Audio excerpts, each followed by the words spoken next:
How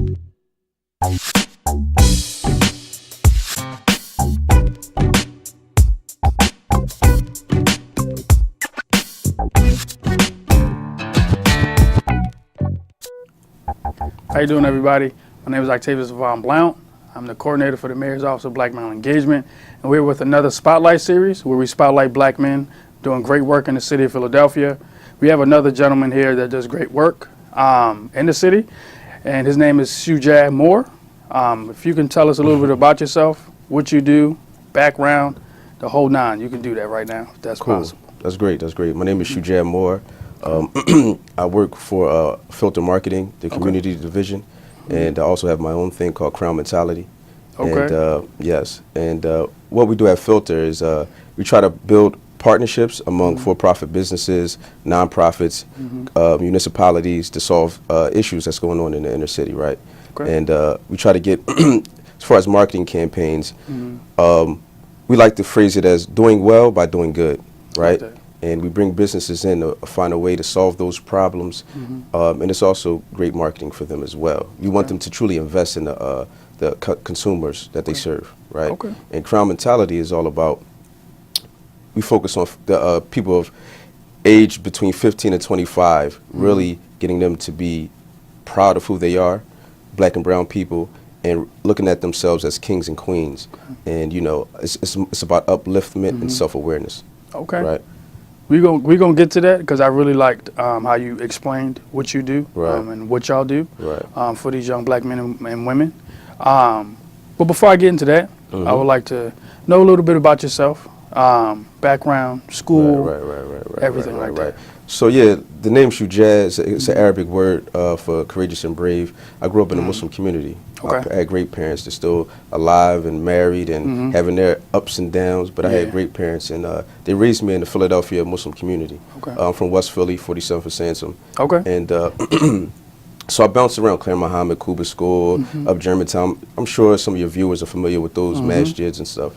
But despite my parents' best efforts, around 15 to 18, I began to gravitate towards those streets. Grew up in West Philly. It was a lot of flashy drug dealers, and I got attracted to that. You know, as a teenager, we all rebel, and I rebelled and began to sell drugs, and ultimately was incarcerated for 12 years.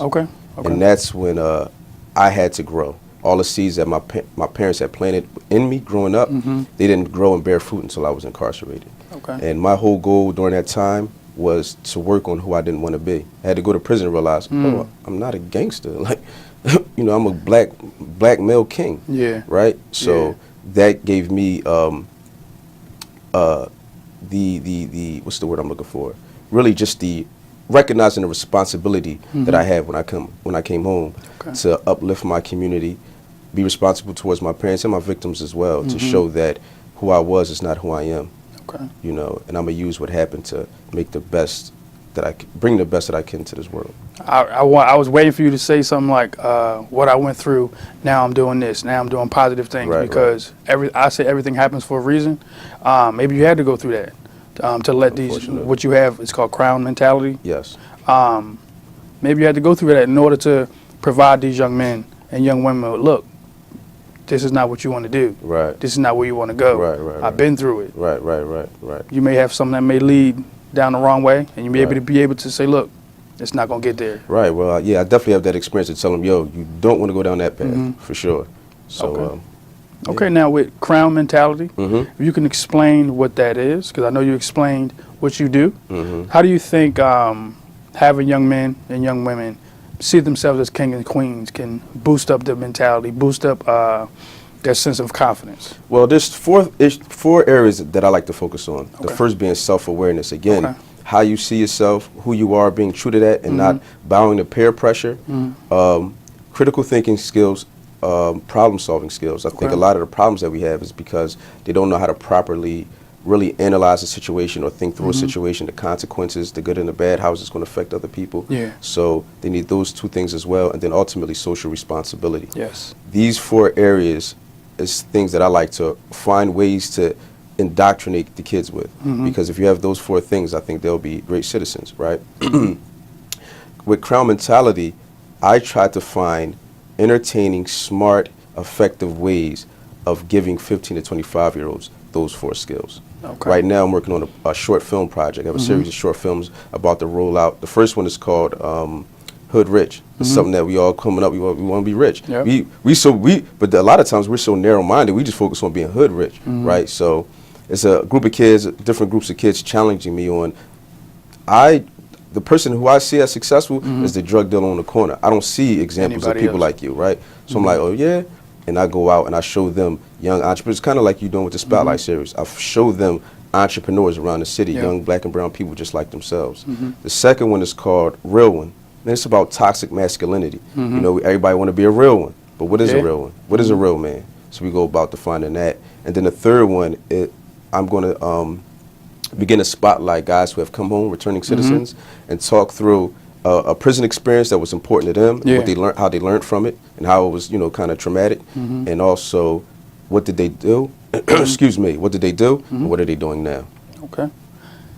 I'm a little lost with words because there's certain things that you said that are very impactful for young black women and men, and even boys and girls. Right. Because you look at the world that we live in today, there's a lot of things going on that involves our black men and black boys and girls. So the way you talk about what you do, what you want to do, and the vision that you have, and the path that you see yourself on, and the people that you're bringing along with you, I say all the power to you, because it's going to be some hard work. Because some may not like it, some may not want to do what you're doing. Some young men may not even say, I don't want to go. Right. But they'll see the benefits of it later on. Now, with all that being said, all the things that you went through, all the things that you're going to do, because I already have a vision for you already. Like, this man gonna do great things. Thank you. What 3 pieces of advice would you give young black boys and men on how to navigate this world that we live in? I know based off crime mentality, you can give a bunch, but we're just gonna leave it at 3. Okay, that's great. 3 is enough.